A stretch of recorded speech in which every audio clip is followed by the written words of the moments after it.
Madame, Messieurs, bienvenue dans cette émission-là. Aujourd'hui, nous causons la grippe chez les enfants. La grippe, c'est une maladie infectieuse qui est fréquente chez les enfants, surtout en période hivernale.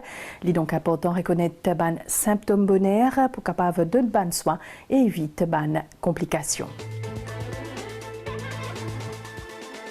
La grippe, les nez coulés, tu sais, et puis je peux faire la fièvre. Il fait bien pris dans un frais, même place frais, courant d'air. Et c'est pour ça, là, nous sommes à l'hôpital. La dégâts se ban soin. Docteur Tfani, quand un enfant est enrhumé, quels sont les symptômes les gagner? Alors, déjà, nous devons définir rhume. Rhume, c'est une infection du nez, surtout une fosse nasale, causée par un virus, notamment le rhinovirus. Il y a plusieurs virus, une centaine de virus qui donnent un rhume, donc mais particulièrement le rhinovirus qui est plus connu. Les symptômes que les enfants ont présentés, c'est au niveau local. Un enfant qui a un écoulement nasal, beaucoup. Un liquide clair qui sortit, donc il n'y a pas intermittente ou il y a des cas permanents. Ça gêne les enfants là beaucoup parce qu'ils ont éternué en permanence. Et puis ils essayent de moucher. Malheureusement, les enfants ne pas trop de moucher, mais ils essayent de moucher. Et ça, c'est au niveau local. Par contre, au niveau général, le cas gagne une petite fièvre, une petite fatigue, tout qui n'est pas trop fréquent, et puis quelquefois un peu maux de gorge. Ces symptômes-là, ils durent environ 5-7 jours et souvent des fois les guérit par lui-même sans un traitement particulier. Quelle différence il y a entre un rhume et la grippe chez l'enfant? Les symptômes de rhume et grippe, c'est presque pareil, sauf que dans les symptômes de la grippe, les symptômes-là sont beaucoup plus intenses. Par exemple, il y a une fièvre très élevée dans la grippe, par contre, dans une rhume, il y a quelquefois pas de fièvre ou quelquefois une légère fièvre. Le tour est beaucoup plus fréquent dans un syndrome grippal, qui est un rhume, ou bien une douleur musculaire assez intense, que les enfants-là ils demandent quand même un repos, parce qu'ils n'ont pas qu'à trop bouger, tellement ils sont fatigués, ou capable un écoulement nasal aussi, donc tout ça, il est accompagné d'une conjonctivite aussi, donc des qui l'armée, donc tout ça fait partie de syndrome grippal. Le syndrome grippal il est causé par plusieurs virus, mais la grippe est causée par le virus ABC, c'est surtout une cause grippe A, parce qu'il touche plus souvent l'être humain.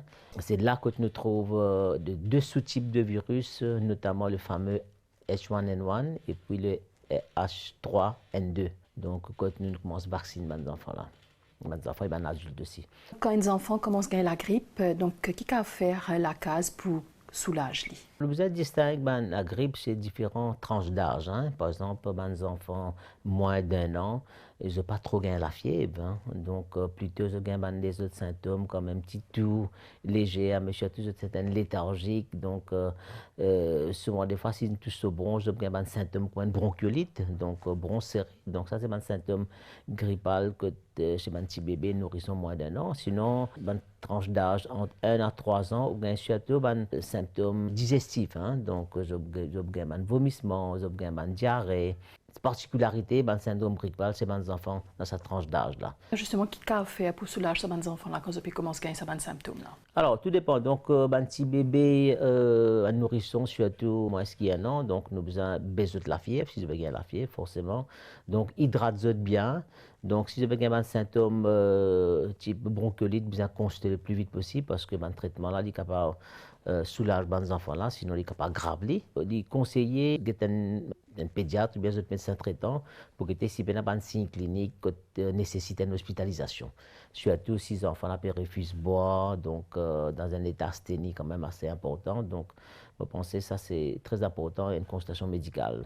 Les enfants entre 1 à 3 ans, donc vous êtes capable de verbaliser, donc vous êtes capable de faire une doléance, une complainte, donc capable de traiter en fonction de la douleur, un problème que vous avez gagné. Sinon, les enfants plus grands, rarement nous besoin hospitaliser, nous avons traiter à domicile par un traitement symptomatique.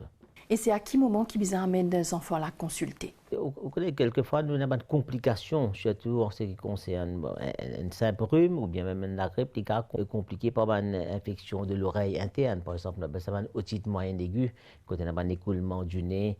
Si pas traité, il est capable d'avoir une complication beaucoup plus sévère. Donc, ça, premièrement, nous avons une sinusite, un sinus qui est inflammé, que les enfants ont un maux de tête, un écoulement nasal plus important, et surtout cette sensation que le nez est bouché, avec surtout surtout maux de tête assez intenses, au cas d'une pneumonie, qui est beaucoup plus sévère. Hein, donc là, symptômes beaucoup plus importants, que forcément, on a besoin finir par faire une radio du poumon pour guetter tension lésion pulmonaire, quand on a besoin commence très vite par intraveineuse. Donc ça, c'est une complication. Et puis, un enfant qui peut refuser de boire, refuse de manger, ça c'est un mauvais signe, comme tous les enfants qui sont malades. Hein. Si un enfant est malade, mais il peut alimenter bien, donc ça c'est encore un bon signe. Mais quand il commence à refuser d'alimenter, bien qu'il y ait un problème bactérien, sous-jacente ou pas. Quand il nécessite une hospitalisation avec un traitement antibiothérapie pour avoir intraveineuse. Et justement, quel traitement il y a pour la grippe chez les enfants? Donc, le traitement est bien symptomatique. Si un écoulement nasal, nous avons besoin désobstruer le nez, et surtout avec un sérum physiologique qui est très connu. Nous avons fait une inhalation avec l'essence, par exemple l'essence d'eucalyptus ou bien différents types d'essence. Mais ça, c'est réservé aux enfants plus grands parce que quand même, c'est de l'eau chaude. Donc, il est bien sous surveillance stricte des parents. Donc, inhalation, sinon, traitement antipyrétique comme du paracétamol classique avec du ibuprofène. Éventuellement, s'il y a une surinfection bactérienne, là, il nécessite une antibiothérapie aussi, soit par voie orale, soit par voie intraveineuse. S'il y a un signe digestif comme vomissement, donc forcément, un médicament pour empêcher de vomir. S'il y a une diarrhée, donc ainsi de suite. Donc, le traitement là, est adapté en fonction des symptômes que les enfants là peuvent présenter. Les guéris au bout de 4-5 jours, les enfants là, ils ont une guérison totale. Donc, sauf s'il y a une complication, côté traitement par voie antibiotique, il peut prolonger probablement pendant quelques jours en plus. Donc, les enfants ne pas connu moucher. Donc, comment est-ce que justement parents là capables de les pousser sur les rhumes? Le moussage, c'est toujours très très difficile, c'est toujours un problème que de bonnes parents, souvent des fois, je vis en consultation, je ne sais pas connaître comment faire. J'essaie d'expliquer aux parents là comment servir un spray nasal. Il y a différents types de techniques de lavage du nez. Donc, il y a un sérum physiologique, vous allez mettre le bébé sur les côtés, avec instillation, ça va un sérum physiologique là, avec une force assez importante quand même. Environ 1 ou 2 ml dans une fosse nasale et puis les stylos aussi de l'autre côté. Toujours l'enfant penché sur les côtés, côté gauche ou côté droite. Et ainsi de suite, prend l'autre fosse nasale là et puis instille de l'autre côté pour faire les sorties de l'autre côté. Donc c'est une méthode très très efficace. Donc une autre façon de faire, c'est mettre un spray. Bon, un spray, un nasal spray, le jet même est quand même assez faible. Il n'est pas comme un jet côté adulte. C'est pour ça qu'on a un spray nasal du bébé, un spray nasal enfant et puis un spray nasal adulte. Le jet du spray est beaucoup plus important chez un adulte. Donc ça aussi, nous disons aux parents, instiller dans chaque narine. Et là, les couler par lui-même, quelquefois, les enfants se renifler ou bien quelquefois, je avaler aussi, hein, il n'est pas grave. Sinon, quelquefois, quand c'est trop épais, un rhume là trop épais, là, nous disons aux parents capables c'est un aspirateur, donc rester un aspirateur banal, rester avec la bouche même. Hein. Maintenant, on a des autres aspirateurs avec des piles.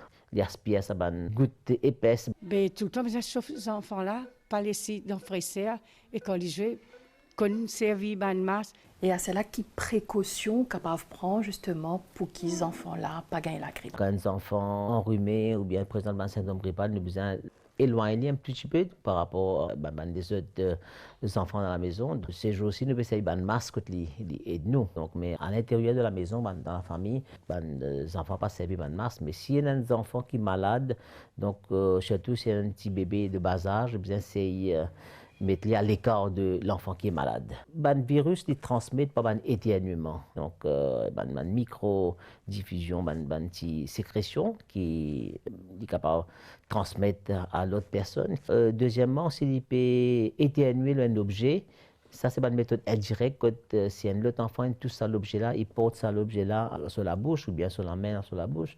Donc, il est capable de transmettre ce virus-là. Donc, ce qu'il besoin faire, il toujours laver la main assez régulièrement. Et puis, évite de toucher les yeux, le nez, mettre la main dans la bouche, tout ça. Surtout si on fait cause avec quelqu'un qui atteint du syndrome grippal. Après, ça va une règle d'hygiène là. Donc, on a aussi la vaccination qui est importante.